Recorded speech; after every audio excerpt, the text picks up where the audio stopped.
European Commissioner for Defence and Space, Chairman of the EU Military Committee, NATO Secretary General Special Representative for Women, Peace and Security, ESA astronaut and now President of a leading satellite operator Hispasat, Mr. Pedro Duque, heads of the ESA and SATSEN offices in Brussels, members of the European Parliament, permanent representatives and ambassadors, Vice President and members of the European Economic and Social Committee, Directors General and Directors of the European institutions, bodies and services, representatives of trade unions and employers' organizations, and other authorities. Ladies and gentlemen, as General Director of New Economy International Forum, I am pleased to welcome you to this Forum Europa event, which we organize thanks to the essential contribution of 5 companies that demonstrate their strong commitment to Europe and its citizens every day: Airbus, Iberdrola, Indra,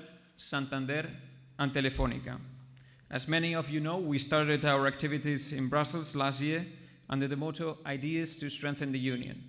And since then, we have continued to consolidate Forum Europa as a meeting point for the political, economic, and social spheres of the European Union and its member states.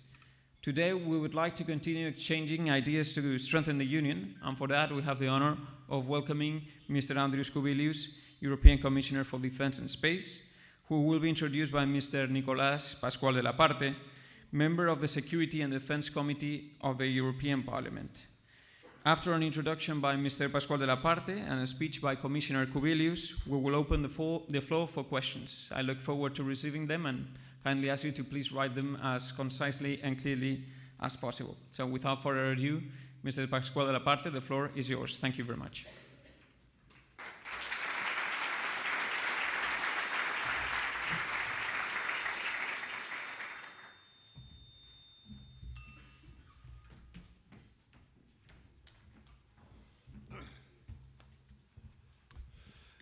Thank you very much for this nice presentation, and thank you, José Luis, for inviting me today as well. Ladies and gentlemen, good morning to you all. It is a true honor and a great pleasure to welcome you to this new edition of the New Economic Forum, a space for dialogue and reflection that has become really a key meeting point to address the major strategic challenges facing Europe and the world. Today, we have the privilege of being joined by an exceptional guest, a leading figure in Europe's security architecture, and a committed voice for European leadership in uncertain times, the European Commissioner for Defence and Space, Mr. Andrius Kubilius. His presence this morning could not be more timely. We are living in a geopolitical context shaped by instability, global rearmament, pressure on our external borders, and constant challenges to our democratic values. In the face of all this, Europe must respond with greater unity, strategic clarity, and above all, greater capacity to act. It's time to act. And if there is someone who embodies that strategic vision, that deep commitment to the European project, and that ability to adapt in the face of change, it is Commissioner Kubilius. His career is both rich and exemplary. Born in Lithuania, he witnessed firsthand his country's transition to democracy after the fall of the Iron Curtain. From political leadership, he gave decisive momentum to Lithuania's institutional and democratic strengthening. He served twice as Prime Minister of Lithuania, first in the late 1990s during Lithuania's decisive steps toward European Atlantic integration, and again from 2008 to 2012, leading the country through the global financial crisis, implementing difficult but essential structural reforms to ensure resilience and long-term stability. In 2019, he moved to the European stage, being elected as a member of the European Parliament for the European People's Party group. During his mandate, he played an active role in several key committees, including Foreign Affairs, Industry, Research and Energy, and Human Rights. He also served as chair of the delegation to the Euronest Parliamentary Assembly, working to strengthen ties between the European Union and its eastern partners. Since December 1st, 2024, last year, Mr. Kubilius serves as European Commissioner for Defense and Space, a newly established position that reflects the growing importance the Union places on common defense policy. In his role, it has been clear and resolute. Europe must invest much more in its defense capabilities. In its own words, we must be ready to spend not millions, but hundreds of billions of additional euros on military readiness if we want Europe to be equipped for the challenges that may lie ahead. Because, as he has rightly stated on many occasions, defense is not only about soldiers and weapons, it is about a strategic autonomy, technological sovereignty, internal cohesion, and global credibility. Under his leadership, the European Commission is pushing forward an ambitious agenda, strengthening and enhancing the European defense industry, promoting joint innovation projects, advancing our capabilities in space and cyber defense, and improving our collective response to hybrid threats, cyber attacks, and disinformation campaigns. But beyond the office and institutional responsibilities, what defines Commissioner Kubilius is his deeply European vision, a vision that understands that security cannot be separated from values, from the rule of law, human dignity, and solidarity among nations. His unwavering support for Ukraine since the beginning of Russia's aggression is a clear reflection of that commitment, because he knows, better than most of us, that the security of our eastern neighbors is also Europe's security, and because he understands that peace is not guaranteed by diplomacy alone, but by capacity, determination, and unity. I have had the privilege of being working closely with him in the European Parliament, and I can personally attest to his tireless dedication, his strategic clarity, and his profound sense of responsibility. He's a leader who speaks from experience, but also from conviction. Today, we will have the opportunity to hear his insights on the present and future of European security, on how we must prepare for a more competitive, more polarized, and more demanding world, and above all, on how we can remain faithful to the principles that define us as a political project: peace, freedom, and cooperation among sovereign democracies. Ladies and gentlemen, I invite you to listen with attention to one of the leading architects of today's defense Europe. Thank you very much, Mr. Pascual de la Parte. Commissioner, the floor is yours. Thank you.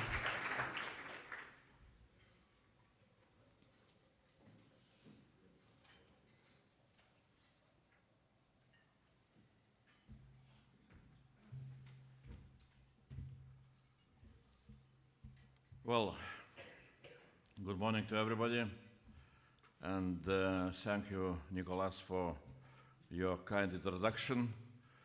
How to say, it was not so easy for myself to recognize myself, in you. But thanks a lot, really. Thanks a lot. Knowing you, as really very good friend and experienced politician. Really, thanks a lot for your words. And thank you, Diego, for welcoming us and organizing this important discussion. Definitely, New Economy Forum and, Forum Europa is exactly what we need now to talk about and to think about. Ladies and gentlemen, I confess that perhaps you are here today, I think, because, like me, you are also very much concerned. All of us were concerned about the international situation and about our defense. And you and all of us were right to be concerned. Ukraine is facing brutal aggression. We also are suffering hybrid attacks, and military attacks could follow. Russia is building up its war machine at a massive pace. And it's good that all of us were concerned. You are leaders, leaders of industry, diplomacy and policy, leaders of opinion. And when you speak, people listen. And we need you to move Europe from concern to action. The Commission is taking the action these dangerous times demand. I have just returned from visits to European capitals, to Madrid, Paris, Berlin, Warsaw, Stockholm, and I will visit much more. And every day I meet ministers, CEOs, investors. And my goal is very simple: to put into action our defense proposals we presented several weeks ago. And those were the first proposals to massively scale up defense spending and production. The White Paper on European Defense Readiness 2030 and safe loans backed by EU budget and greater fiscal flexibility for member states to spend on defense. And there will be more concrete proposals to be implemented. Today I will try to share with you 6 basic principles behind the White Paper for all of us to better understand what we need to achieve and what we are trying to achieve. And I will discuss the main policies in the White Paper needed to build up our defense industry. And I will end with a few words on the way forward. Of course, the first principle of the White Paper is deterrence. I am always reminding myself and everybody around the words which ancient Romans were saying. To prevent war, we must prepare for the war. As all of us we know, Russia is producing weapons on a massive scale. As NATO Secretary General Mark Rutte points out, in 3 months, Russia makes more munition than all NATO member states, including United States, Great Britain, and all of us in 1 year. Russia is already using that military power against Ukraine, and we see the results. Soon, Putin could be tempted to use that military power to test NATO. And the danger is real. Intelligence services report that Russia is preparing to challenge NATO Article 5 by 2030. In 5 years or less, Russia could be willing and able to attack one or more European Union countries. And even if peace in Ukraine would be established, Russia will continue the massive production of weapons. So we must make sure Putin will not be tempted. And we can do that by building up our defense industry and by showing that we have the political will, the economic power, and defense capabilities to defy him. Second principle behind the White Paper: the European Union does not compete with NATO. NATO and member states decide on defense plans, decide on capacity targets. And if necessary, NATO and member states decide who to fight, when to fight, and where to fight. But the European Union can provide European Union added value to make sure NATO and member states have the weapons they need to do the job, to counter and deter aggression. We will support member states and NATO with EU industrial policy, with the ability to raise funds, with legislation. We will support member states to develop their national defense capabilities and to build a strong European defense industry. Third principle behind the White Paper: defense industry is no ordinary industry. Because defense industry is a strategic resource for defense. To protect our borders, our defense industry must be near those borders, inside those borders. If there is a war, our defense industry must be close to the battlefield. Our defense industry makes very good products, but has many problems.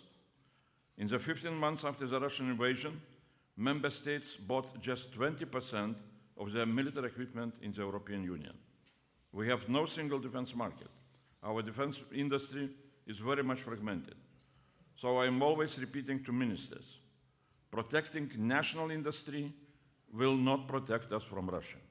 It is not enough to develop your own defense industry, your own national capabilities. That can only increase fragmentation. We must develop the defense industry of the entire European Union. Without fragmentation, with single market in defense and with ability to compete globally. So use European taxpayer money to bring investment and high-quality jobs to the European Union. That is our task. And fourth principle, European defense as responsibility of Europeans. In the years to come, because of rising Chinese military power, our American partners will shift their resources from Europe to the Indo-Pacific. It is time that in Europe we stand on our own 2 feet. 450 million European Union citizens should not have to depend on 340 million Americans to defend ourselves against 140 million Russians who cannot defeat 38 million Ukrainians. We can do better. We need to have a rational discussion with our American partners on how to implement the division of responsibilities and how to avoid an angry and chaotic divorce, which we don't want to have. And first principle, autonomy of action. When developing defense capabilities, we need to remember, defense readiness means autonomy of action. We cannot defend ourselves with our hands tied behind our backs. We cannot defend ourselves if someone else decides if we can pull the trigger. We should not need to ask permission to use our national defense capabilities. And principle number 6, solidarity. We are all in this together. Even if the bombs do not hit our own countries, our own homes, they target all of us. If the storm comes, none of us will escape the devastation. Solidarity is our most important value, the foundation of our union. Our defense is based on solidarity and on the principle of collective defense. If one country does not invest in their own defense, it makes the defense of all other countries weaker. The white paper on European defense is about realizing these 6 principles or goals through several key policies. First, support for Ukraine. Over the last 3 years, the European Union has given around 50 billion euro in military support to Ukraine, about the same as the United States of America. That's a lot, but annually it is less than 0.1% of our GDP. We can do, and we must do, much more. The white paper makes Ukraine as part of the European Union defense policy strategy. Defense of Ukraine is part of our defense strategy. The new safe loans give new possibilities for member states to support Ukraine. And in addition to that, of course, we propose to deliver more weapons to Ukraine, to promote the integration of Ukraine's defense industry with the European Union defense industry, to set up an European Union-Ukraine task force for joint procurement and joint industrial projects, especially using safe loans, to scale up the European Union Innovation Office in Kiev, to expand industrial collaboration on defense. And we shall boost also cooperation with Ukraine in space. Just 2 days ago, I signed an agreement with Ukraine's government on space cooperation. Second, besides supporting Ukraine, we must ramp up production of weapons and equipment in the European Union, produce more of what we are already making, and close capability gaps, not only for the wars of today, but also for the wars of tomorrow. We lack thousands of tanks, armored vehicles, and new pieces of artillery and high-tech defense equipment. On top of that, we must develop strategic enablers, like strategic airlift, air-to-air refueling, or space assets. We need to implement big defense projects of common European interest, like the Air Defense Shield or Eastern Border Defense Shield. And third, we must structurally strengthen EU defense industry. So that is why we are pushing for more European investment and collaborative procurement to overcome fragmentation. And we draw a red line against red tape. We will remove obstacles to expand defense production through simplification. Bureaucracy must be no obstacle to our collective security. We must learn from Ukraine's defense industry surge. A real big bang from €1 billion production capacity in 2022 to 35 billion euro production capacity last year, a big bang of 35 times. Good example from Ukraine to us, what we need to do and what we can do. The white paper is on the table. And now our goal is implementation, implementation, implementation. We need to remember that Putin will not be deterred if we just read the white paper to him. He will only be deterred if we turn the white paper into action. If we use it to build very real drones, tanks, artillery for our defense. To implement the white paper, to build up a European defense industry, we are massively scaling up our defense spending. We propose to mobilize a potential 800 billion euro extra for defense for the next 4 years. 150, first of all, with safe loans. 150 billion euro of very attractive European Union guaranteed loans with a AAA rating, with a maturity of 45 years and grace period of 10 years. The safe loans have to be spent on 7 priority areas of military investment: air and missile defense, drones, strategic enablers, and more. These safe loans can also be spent outside the European Union, but it must be with the like-minded partners who conclude security and defense partnerships with us. Safe loans incentivizes joint procurement. It will mean bigger contracts for industry and for member states, lower prices to pay for military equipment. And safe loans allows joint procurement with Ukraine, from Ukraine, and for Ukraine. We now count on the Council to swiftly approve the safe regulation. After that, member states will have just 6 months to send applications to the Commission. 2 months for initial notifications and 4 months to get started. So my message to member states is very simple. Don't delay. Get started already now.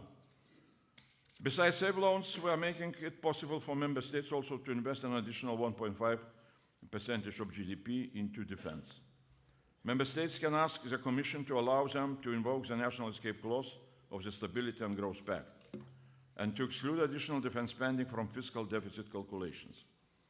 If all member states would spend an additional 1.5% of GDP on defense, that would bring an additional 650 billion euro for defense spending on the EU level in the next 4 years.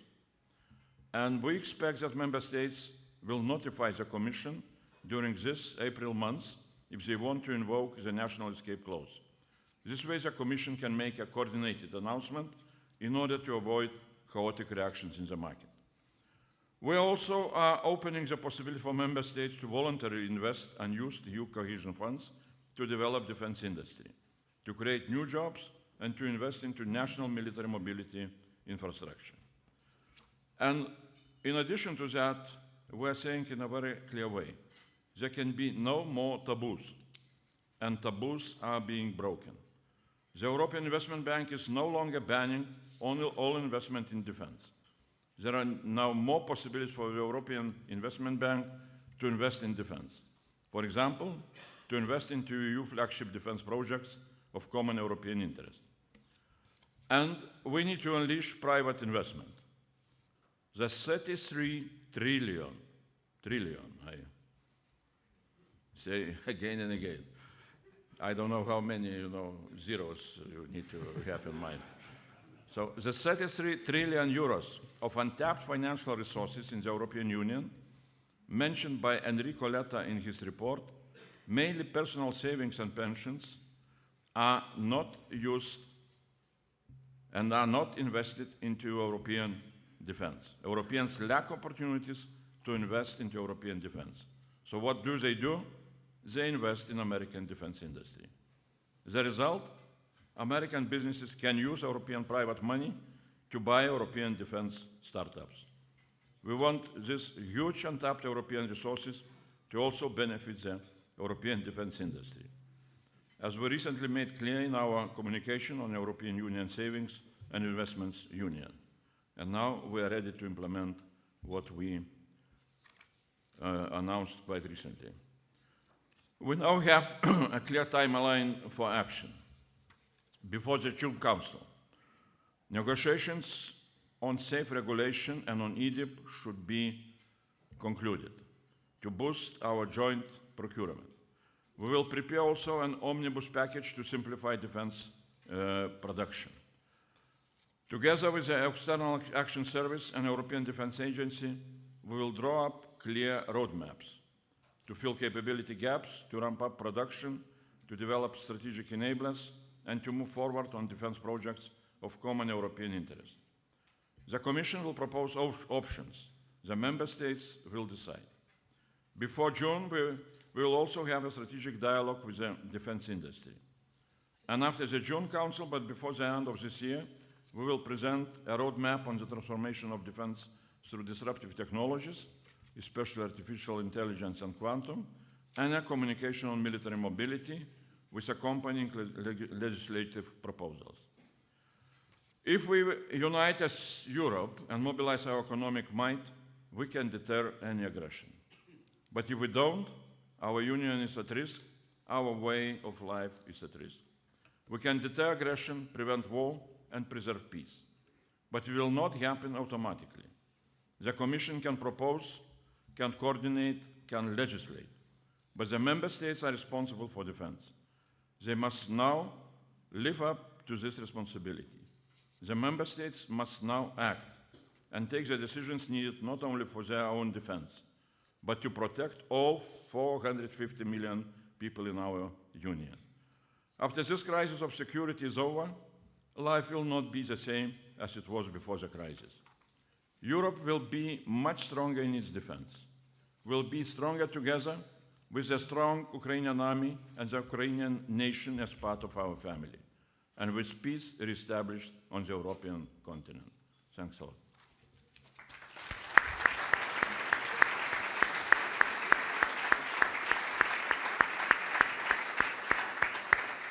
Thank you very much, Commissioner, for your speech. Let's start with a question from David Luengo, from one of our sponsors, Indra. Commissioner, your commitment and delivery in 4 months is extremely praiseworthy.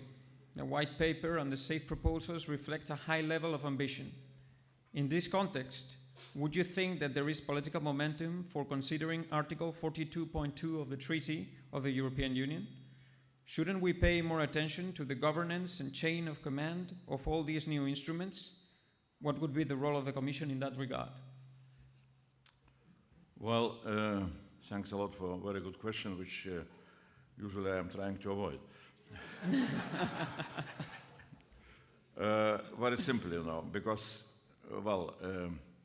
when we were drafting white paper, there were a lot of ideas and proposals, inputs coming, from different governments, different experts, and of course, some of them were very much looking into what we can call European security architecture. What should we build?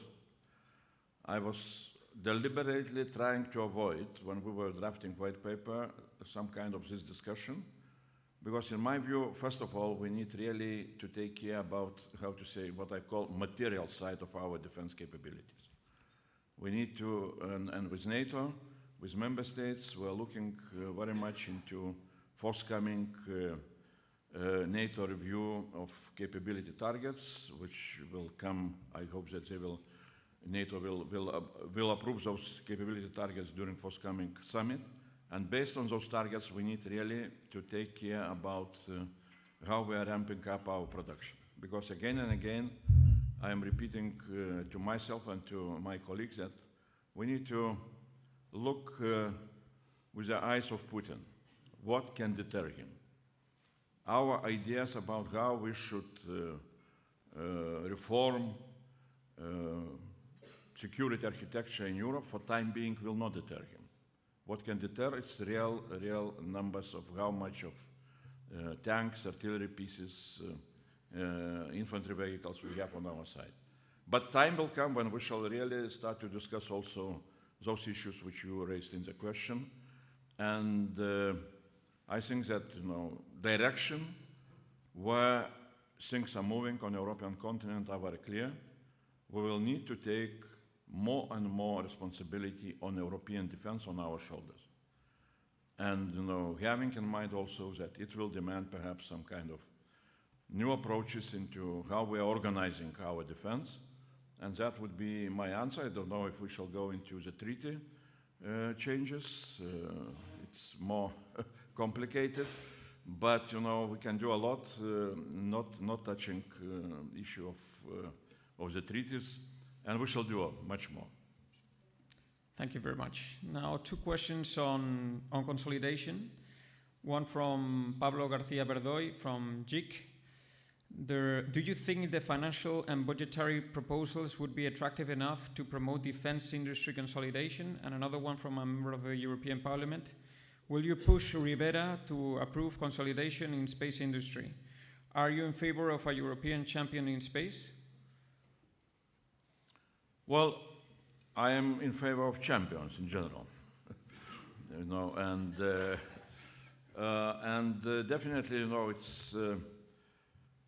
it's very easy to remember what Professor Draghi was writing in his very important report on competitiveness of European industries, and especially on defense industry and space industry, which he was showing as the industries which are very important in general to develop our competitiveness of the whole economy. And the message was very clear. First of all, we need to take care about our global competitiveness, how we can compete globally. And when, report is showing very simple table of how it looks, the biggest companies in defense and space globally. So I remember only one thing, that in the defense, our best company, the biggest company, Leonardo, is number 13. So the first 10 are American or Chinese companies. So how we can compete? First of all, really, we should not be afraid of scaling up and bringing, consolidation of the companies, making them really of such size which would allow them to compete globally. It does not mean that we need to not to take care about small and medium-sized companies. Definitely, we see both in space and in defense a lot of new industry coming, very agile, very energetic, very dynamic. But that's a balance in between of building new champions and how to keep space for smaller and startup companies. It's quite a sensitive, but we can do it. So, but I should not be afraid of really the companies which are now considering that they want to join their forces, especially in space, to be globally competitive. I would not be afraid of such kind of development. Thank you very much. Let's go to public opinion. There's a question from Fernando Carbajo of the European Movement. Over the past decades, the European project seemed to represent the best example of soft power of civilian power. It was an effective and inexpensive model in civilian and military terms. However, the European dream of an armed defense seems to have evaporated overnight. Suddenly, we have been left with no one to guarantee us a protective umbrella. Convincing European public opinion of the turnaround does not seem to be an easy task. First, the war in Ukraine, and now Trump's administration policy shifts in military and economic terms could perhaps help to raise awareness. But it seems that a determined communication campaign is needed.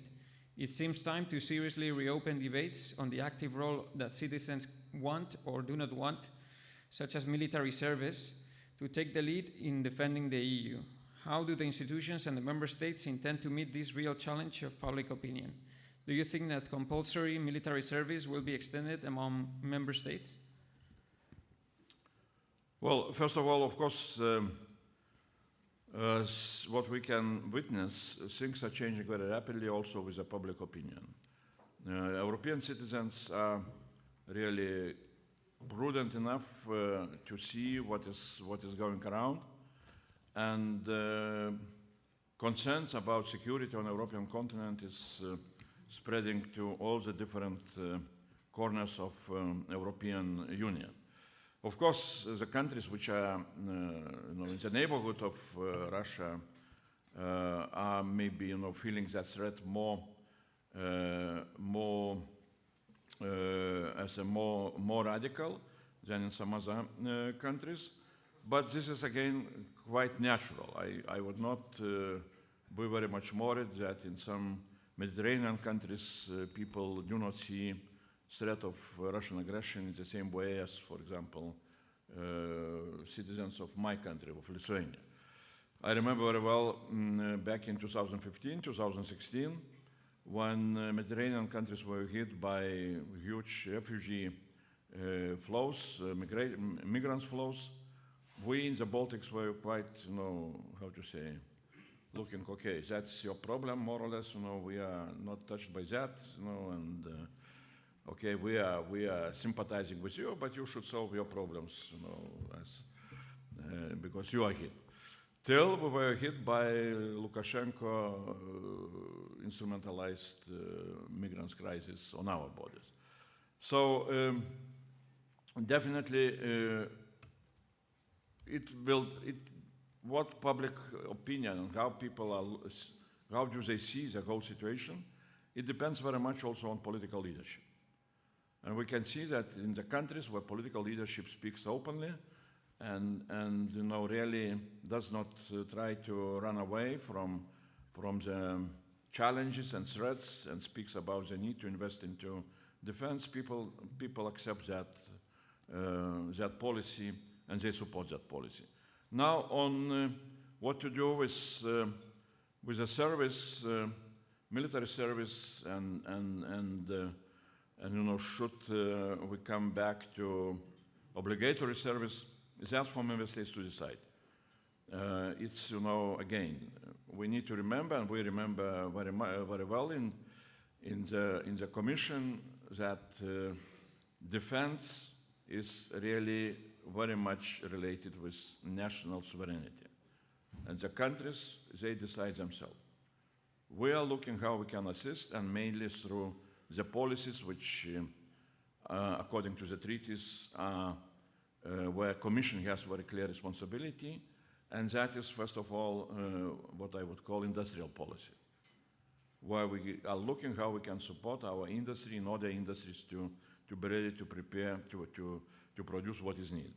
But discussions about how we need to implement also capability targets in the numbers of military personnel, perhaps they will come into our agenda also with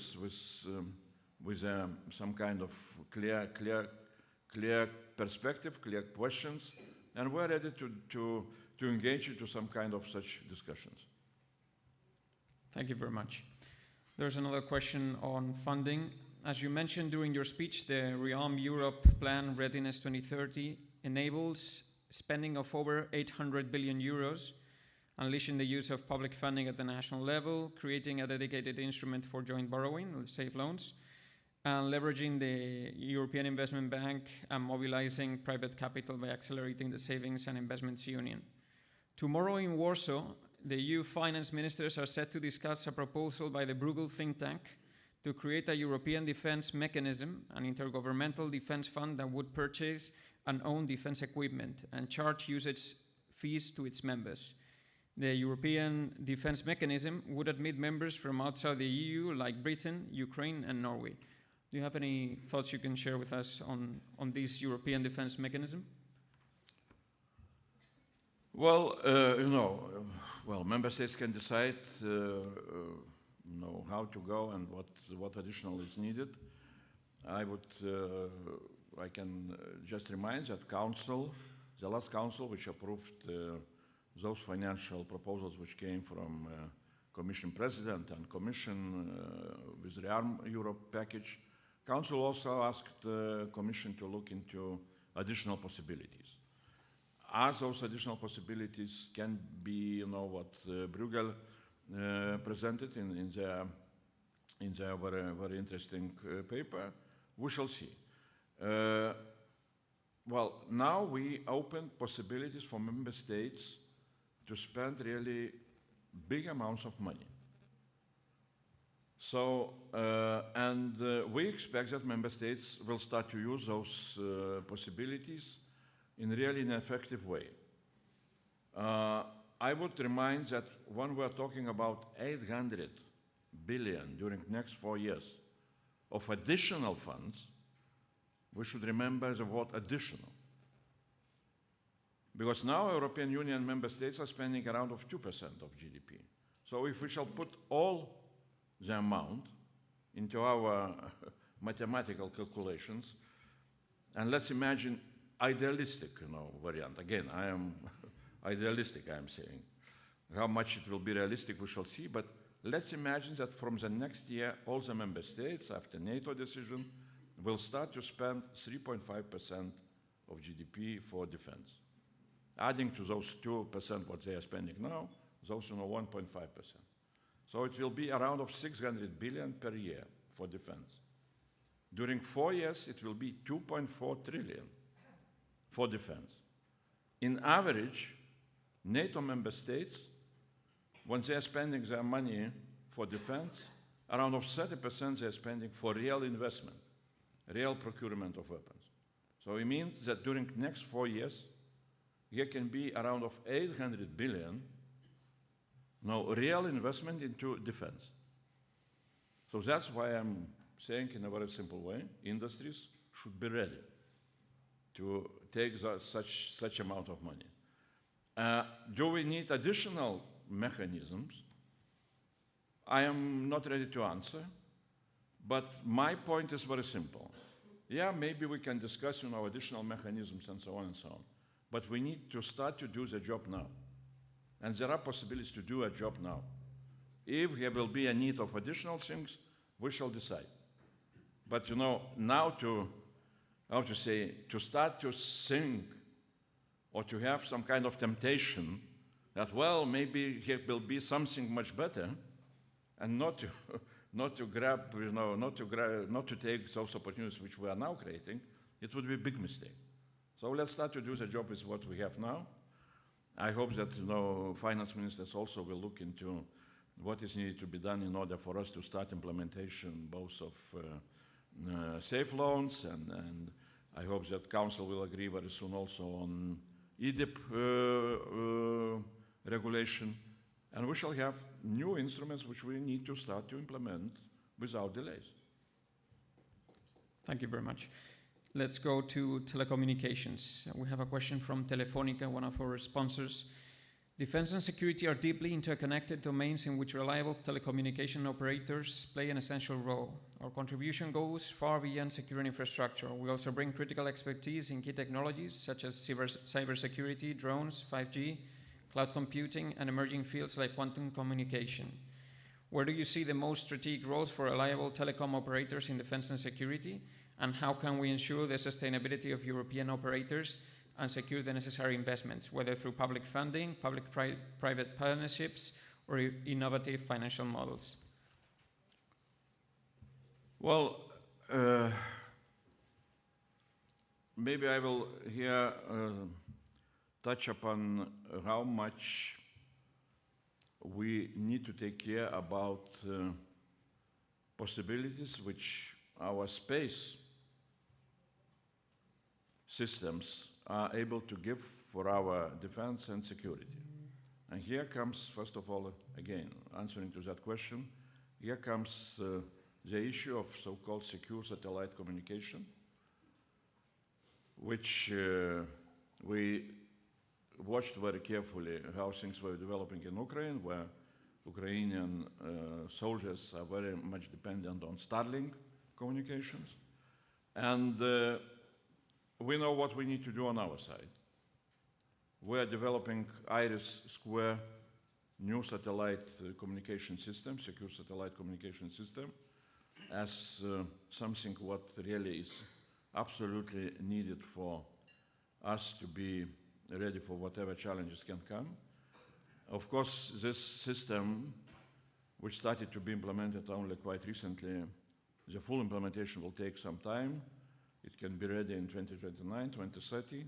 But before that, in the middle of this year, quite soon, we're ready to start another system, so-called GovSatcom, which is consolidation of existing national governmental services of secure satellite communication.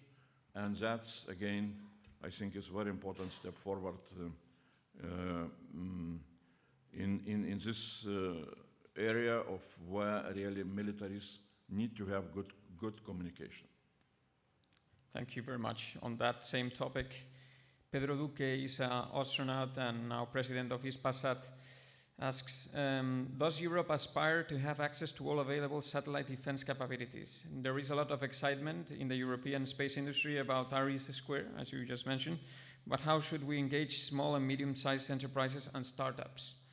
Along the same lines, Aníbal Villalba from PLD Space asks, how can SMEs and startups be involved in this process? Well, definitely, we are in all our programs. We are looking how to create possibilities for small and medium-sized business and startups. Either it would be space or it would be defense. And in space, we see very clearly that so-called new space industry is expanding very rapidly. And with their new ideas, they are very much, welcomed and needed for the developments of our space capabilities, either related with our defense and security needs, or in general with also civilian needs. And for example, we are looking very much that one of the problems which we are facing, and that's very clear, we are really good in space with all our different systems, like Galileo, like Copernicus, and now the new system, Iris Square. But we are facing quite a deep crisis with our launching systems. We lost competition really to, to Elon Musk, and now we need to catch up. And in that, catch up perspective, we are looking exactly to new industries, new space industries, that they could bring new ideas, new ways of how to develop our launching capabilities. And that's, that's what really we consider as very important. And if you look into space future, I'm always repeating that, in my view, we are facing a revolution in space.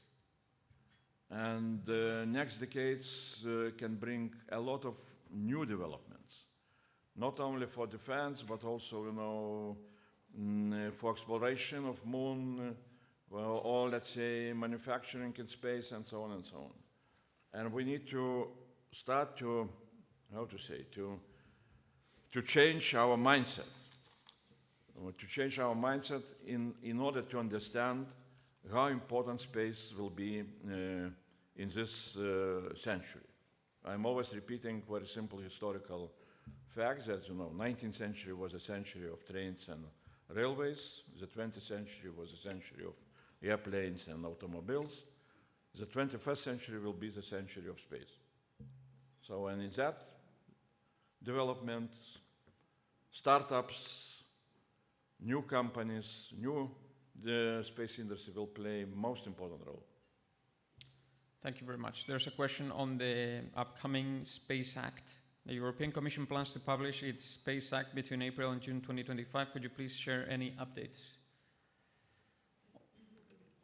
What was the last? The upcoming Space Act. If you could share any updates on... Oh. Update, that is very simple. It's coming. Second quarter, so time is running. We are really doing good job, both in our services and in my cabinet. And definitely, this new space, European Union Space Act, is something what we need to understand in a, I would say, in quite a simple way. We need to have what I call rules of the road in space, because space is becoming, quite crowded. So, from one side we need to have, those rules of the road, and from another side we need to avoid what we have now in defense, and we need to avoid fragmentation of our space market. Let's say so. Because now, if I am correct, perhaps 14 EU member states, they have their own national space laws, space regulation. And that's, it's good that they have. Some of them, they think that it's enough. There is no need for European regulation, but I see the danger. That then, we shall have 27 space regulations in Europe, and we shall face really that more and more problems how to use the size of our single market in development of our competitive space industries. So that's why we are proposing this European Union space law. It has also additional features, how to keep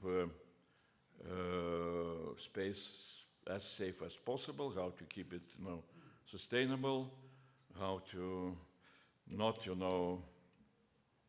face such a situation that space will become very much damaged by all the, how to say, remnants of our satellites and so on. So those things we need to start to solve without long delays. And I hope that it will be, how to say, prudent regulation without too much of bureaucratic challenges, because now Commission is very much keen to review quite a lot of regulations which we introduced as European Union earlier, and we're trying to go with a simplification idea. So new space law should be from the very beginning, should have this, genetics of simplification in its language. Thank you very much. There's a question from Luis Fornels, the president of Grupo ESIA, Spanish mid-cap company. Commissioner, how can the European Union, beyond the economic questions, match the determination of a threat like Russia, which is already being governed under the principles of war economy? Well, I would not like to use, for our attempts the terminology of war economy, but we need to produce. So, that's very simple. And we need to know what we have. We need to know what we need to have. We need to understand what are the gaps in between of those two numbers, and then we need to look how we can scale up production, how we can develop some new defense weapons or platforms.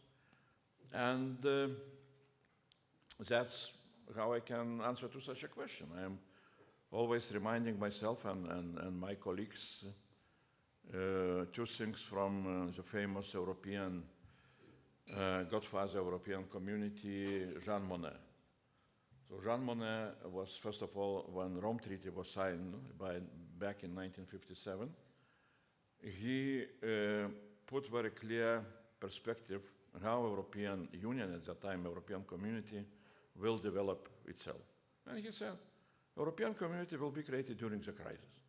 And what will be created during the crisis, that will be community. Now we are facing defense and security crisis. That is, what pushes all of us to move ahead. That is why, Commission on Defense and Space is established, because there is a crisis. And now this crisis demands from us new approach towards defense industry and defense production. Somebody is saying, well, we are not able ramping up production, it's impossible, it will take years and years and years. I am showing Ukrainian example. They managed to increase their defense industry production during 3 years by 35 times. So we don't need to have, big bank of 35 times, but we should learn from Ukrainians in order to avoid the war. Ukrainians learned a lot of lessons because they were hit by the war.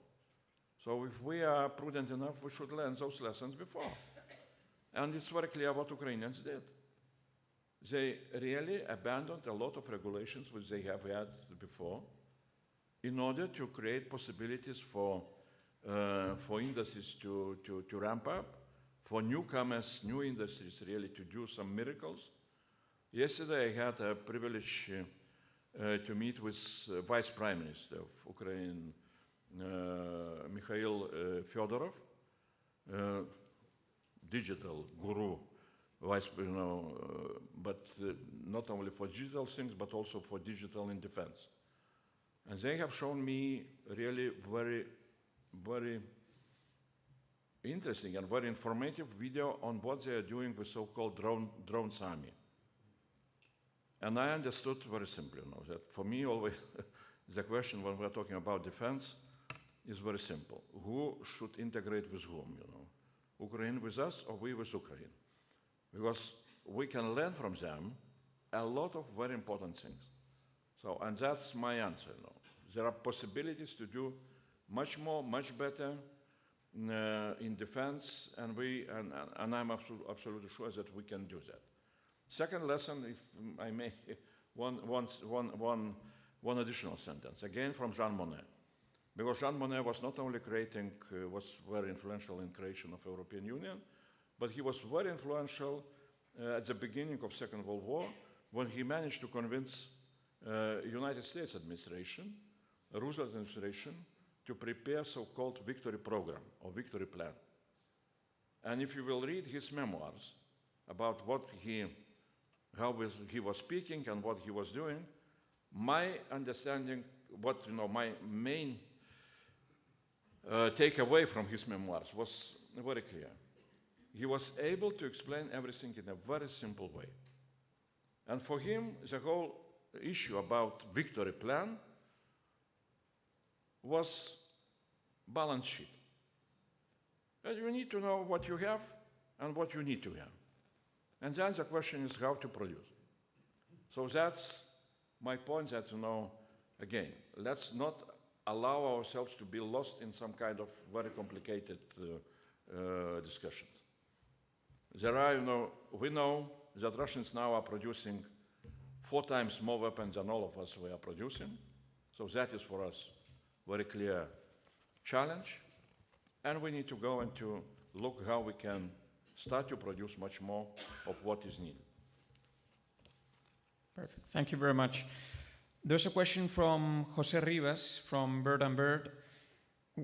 Given the constrained fiscal environment at the national level, what can the EU do to ensure sufficient funds are allocated to rearmament? Is it realistic and credible to expect individual member states to shoulder the entire burden, or should the EU consider reallocating part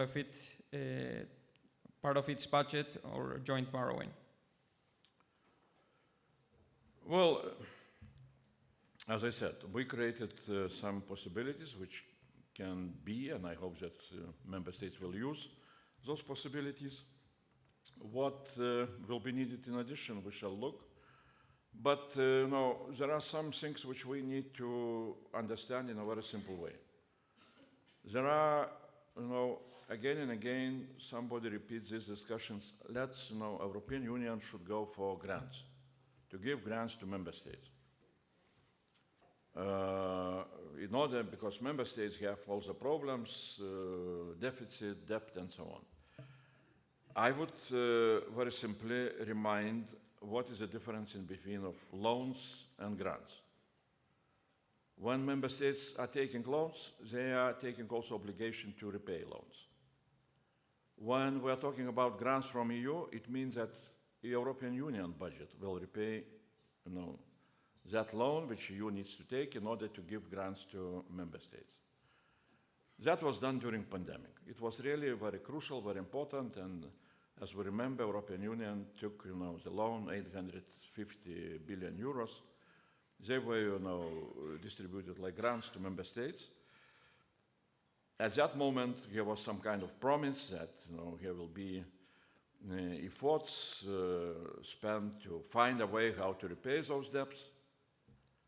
Now we are coming to the plans, to the planning process of next MFF. Next MFF will start in 2028. Negotiations should be finished in 2027. And if nothing will change, so for the repayment of so-called pandemic debt, we shall need to spend around of 20% of next MFF to repay those grants which we, were taking, or the Commission was giving, for member states to survive during pandemic. So do we want now to start to speak that we shall bring additional, debt, and how much of the budget we are going to spend for repayment of our, European Union debts? I see quite, strategic issues. We cannot, it would be something quite strange if we should go into such a situation when European budget will be used only for repayment of the debt. So that's why I'm saying, in all those discussions about the grants and for defense, we need to answer, first of all, the question what we are going to do with the repayments of previous grants. As a politician, I am always saying, well, and my portfolio is, I am responsible to spend money, not to find money. And I am saying, look, as a former prime minister, I know from my own experience, to borrow is very easy. To spend money also is not difficult. The problem comes when you need to answer the question how you will repay. So now the time is for us to have clear answers, how we shall repay the previous loans. After that, maybe we shall see possibilities also to go for something new. Thank you very much. There's a question from the Croatian ambassador, Josip Paru. Your thoughts on the European nuclear umbrella?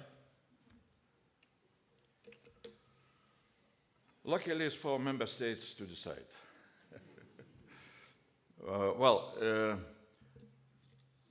Definitely, for time being, I hope that, we shall find rational agreements with our partners, transatlantic partners, on this umbrella to be kept. Of course, we have several, we have France with their own umbrella. We have our good partners, Great Britain, with their possibilities. Again, as I said before, when we were drafting white paper, I deliberately was trying to avoid some kind of those issues which demand much deeper discussions and deliberations. That's for member states, really perhaps is coming quite soon. So we shall see. I am, in my view, if we are looking into decades to come, we need to be quite open in our discussions, really, how we are taking more and more responsibilities on defense of Europe onto our shoulders. And such kind of discussion really perhaps will become more intensive in the years to come. But for time being, again, I see very important responsibility not to lose very clear target what we need to do now. It's, first of all, really to take care about what we can call conventional defense capabilities. Thank you very much. This could be a day-long conference, but we need to get to the final question, unfortunately. Defense ministers of around 30 countries, part of the coalition of the willing, met yesterday here in Brussels at NATO headquarters to discuss our reassurance force for Ukraine in the event of a ceasefire in the war with Russia. Would you please share your thoughts on this? Well, I was participating in that meeting, very important meeting. And it's very good that France and Great Britain are taking some kind of leadership role in bringing all other countries around the table in order to discuss and to agree on how European Union or European countries could build security guarantees for Ukraine when, and we don't know how and when peace will be established, but we need to be ready for that. And I see good progress. I mean, yesterday discussion was very, very very concrete, very rational. As I understand, the military people are going through very concrete military planning, when how European military forces could be established on Ukrainian territory in order to guarantee peace. Also, from our side, we are looking into what Commission President was speaking very clearly, that the best security guarantee for Ukraine is its own very strong military forces. They are really strong at the moment, but we can strengthen them. And again, I am repeating that the just peace in Ukraine can come through implementation of the formula peace through strength. And in my view, the strength, the Ukrainian side, can come only from outside of Ukraine, additional strength. Because Ukrainians are mobilizing, they mobilized all their strengths internal to defend themselves. And if we want really to achieve this formula peace through strength implementation, we need to increase our assistance to Ukraine in order to strengthen Ukrainian capabilities. As I said, we did a lot, but again, when you are looking into the whole picture, all our military support, very similar in the size to American military support. If you recalculate into annual numbers, it's below 0.1% of GDP. So 0.1%, is not zero, but it's also not something which, we cannot increase in a rational way. And I hope that really member states will use those new possibilities with safe loans, which puts Ukraine, the whole regulation of safe loans, puts Ukraine on the level like Norway or some other similar countries. So Ukraine will be able to participate with European Union member states in joint procurement, in procurement from Ukrainian industry and for Ukraine. So that's what, again, I'm trying to remind everybody at the moment. Thank you very much, Commissioner. Please stay where you are. Before we get a final comment from you, could we please hear from one of our sponsors, Ms. Nathalie Gerard, Senior Vice President and Head of European and NATO Affairs from Airbus. Dear Commissioner, thank you very much for your efforts in such a critical geopolitical time, and thank you for sharing your thoughts today. I'll be very brief because you know very well that Airbus welcomes your efforts, the progress on EU defense instruments, and of course the white paper. But maybe let me come back to three important ideas. First one is the need for innovation and European programs. We have now the framework. It is difficult to see how we unlock the decision process. I know it's not fully under your responsibility, but industry needs concrete plans, orders, and financing, as you said. The second one is we fully concur with the white paper statement that the European defense industry is too much fragmented, and as you recall, this is the case for space as well.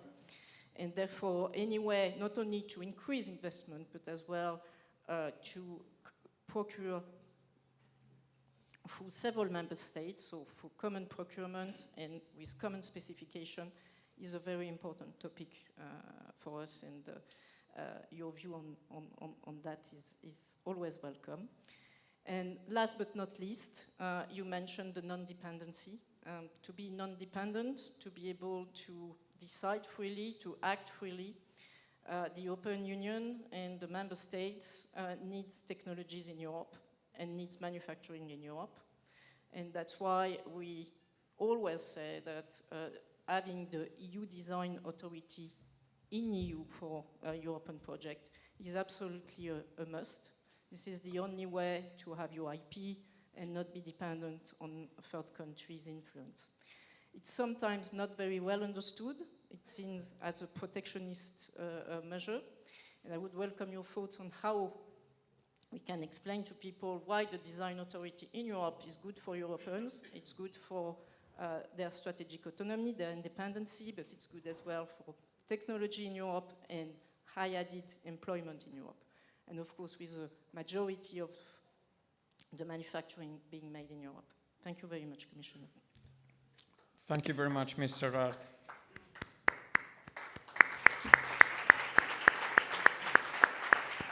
A final word from the Commissioner, please.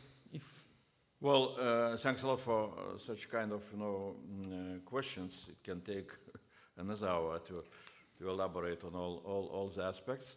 But well, first of all, definitely, it's very clear that now implementation means that we need to come down and I hope that before June Council we shall be able to come with some kind of new ideas how really to move forward with very concrete things, how to convince member states to go with a joint procurement, with bringing contracts, orders, and so on. That we see that that from our nice or whatever words we need to come down to very practical decisions. So that is why we shall engage with the industries in so-called strategic dialogue, but also we are engaging with member states, and especially I see the need to engage with the member states which have strong industries, because they need to show an example. They need to really to take care not only about their own industry, but also about the health of the whole European industry. And I think the dialogue in between of those 6 or 7 European Union member states could be of a very great value in order for us really to move ahead and to not to allow those problems which we are facing now, like fragmentation of the industries or a lot of European money spent outside of European industries. We should look how not to allow those problems to become even bigger ones. Because again, if you will read Draghi report or some other experts, they are very, very precisely warning us that if we shall stay only with the increase of national defense spending, which is must, it's absolutely needed. But if we shall not have possibilities from EU level to implement the programs which would compensate some things, then national defense spending can really increase the problems of the whole European, increased national defense spending can increase the problems which we are now facing in European industry. So that's why really we need to see those challenges, and that is why in Commission we see very clearly that joint procurement, joint development of the projects, development of so-called common European defense projects of common European interest is exactly what can help us to avoid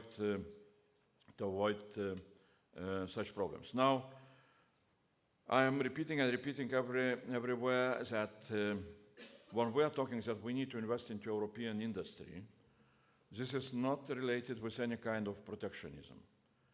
Again and again, I can repeat that when we're talking about so-called what kind of defense resources we need to have in order to be ready to defend ourselves, besides weapons which we are procuring before the war, besides space services which we are establishing before the war, besides military personnel which we need to train and to be ready to mobilize if things will go into some kind of war situation, besides military mobility, which we need to have in order to transport military goods immediately to the places where they need to be.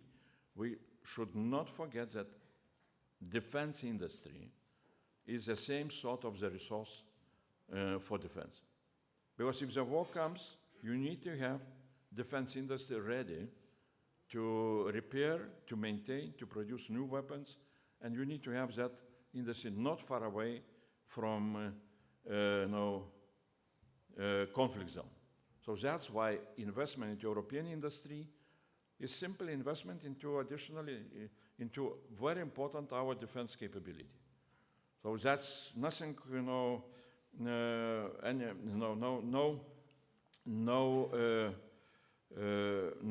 relations with any kind of protectionism.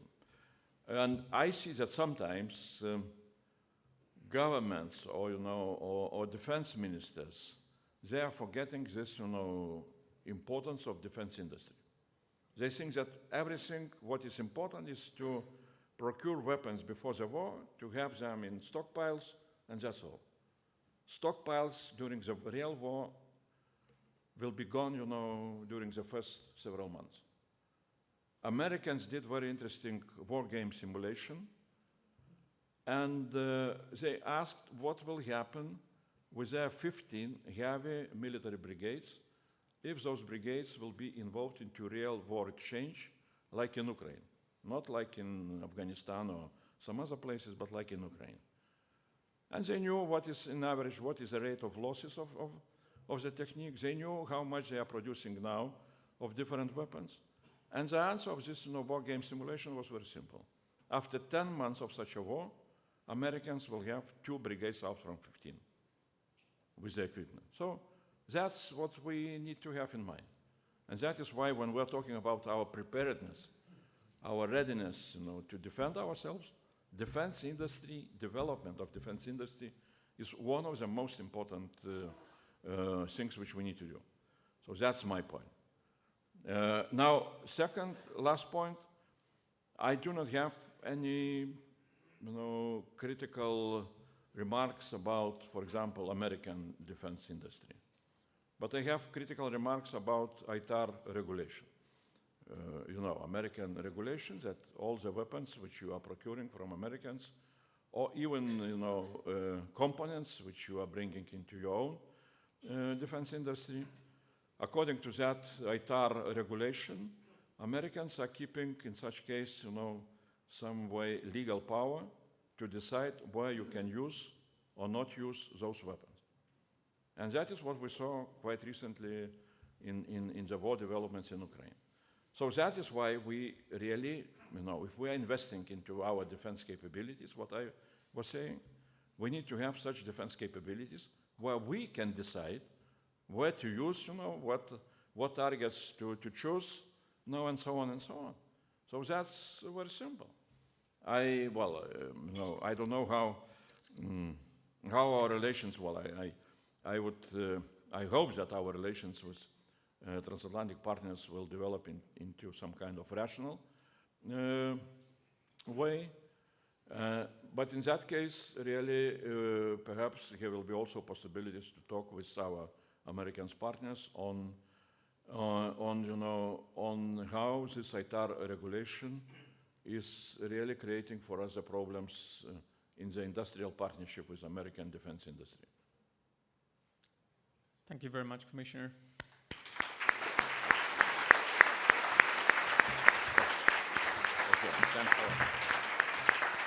Thanks to the sponsors, thanks to you for your questions. See you next time. Thank you.